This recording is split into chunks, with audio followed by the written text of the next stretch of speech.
Bonjour, je suis Hakim La'alam et je vous propose ma chronique du mardi 19 mars 2024. Elle s'intitule Banditisme royal et mauvais avatar maghrébin de Stéphane Plaza. Je vous ai promis hier de revenir ce mardi sur le Maroc et l'achat imminent par le royaume de Cannabisland d'un nouveau satellite espion israélien. L'actualité va tellement vite que de promesses, notre rendez-vous de ce jour avec Hadouk s'est transformé en sujet principal, s'est imposé en nécessité d'actu impérieuse. Je m'explique. Depuis quelques heures, le palais de Rabat a fortement ébruité sa volonté en cours d'exécution de confisquer des biens qui ne lui appartiennent pas, juridiquement. Eh oui, les propriétés consulaires et diplomatiques désédiennes en terre marzénienne sont de fait, d'us et de droit international, biens de notre pays, la réciproque étant vraie aussi. Donc, Momo 6 fait du Momo Sedes, c'est-à-dire de la dealer politique à défaut de savoir faire de la réelle politique. Il enfreint les lois internationales comme tout bon trafiquant de bœufs le fait quotidiennement, casquette vissée à l'envers sur la tête et sac banane accroché à la taille.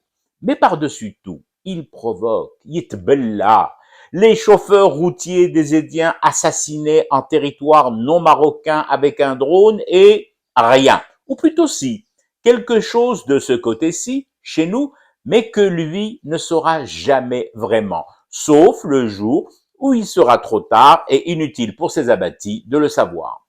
La section jet ski du premier bataillon des junkies mobiles envoyés dans nos eaux est à rien.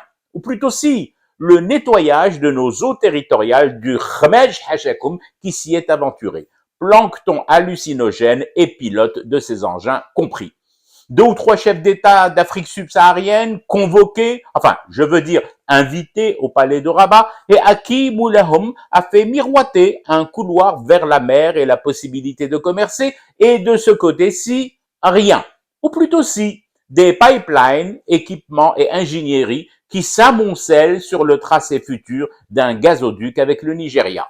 Des points de passage et postes frontières géants qui s'inaugurent, des taxes douanières qui fondent au soleil de la fraternité algéro-mauritanienne et quelques autres surprises que le monarque apprendra toujours trop tard. Comme d'hab, comme de cette mauvaise habitude chez le roi le moins bien informé de la planète, ce qui est un comble lorsqu'on dépense des fortunes puisées dans la khazina pour se payer des joujoux comme Pegasus et plus récemment, c'est le sujet qui était prévu et que je vous avais annoncé dès hier, un tout nouveau gadget, un satellite espion dont Rabat négocie le prix avec son fabricant, l'entité sioniste Israël.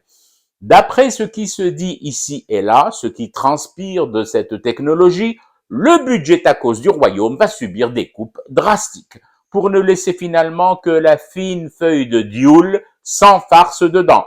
Sauf bien sûr cette farce d'une confiscation des biens consulaires et diplomatiques des Édiens au Maroc. Mais bon, faut le comprendre, ce mauvais avatar maghrébin de Stéphane Plaza, lorsque t'es enclavé de partout, cerné fibitek dans ce qui est censé être ton intimité par l'Espagne, et que dans le même temps, les terrains et propriétés sont arrachés, confisqués à tour de bras au peuple d'El Mourib par les amis sionistes, faut bien que tu essayes par tous les moyens de rafler ce que tu peux encore rafler, en mode dealer qui tente de ne pas complètement perdre son point de deal et tout son territoire vélocipède rouillé compris. Je fume du thé et je reste éveillé. Le cauchemar continue. C'était Hakim La'alam, je vous retrouve demain pour une autre chronique et une autre façon de dire son amour à l'Algérie.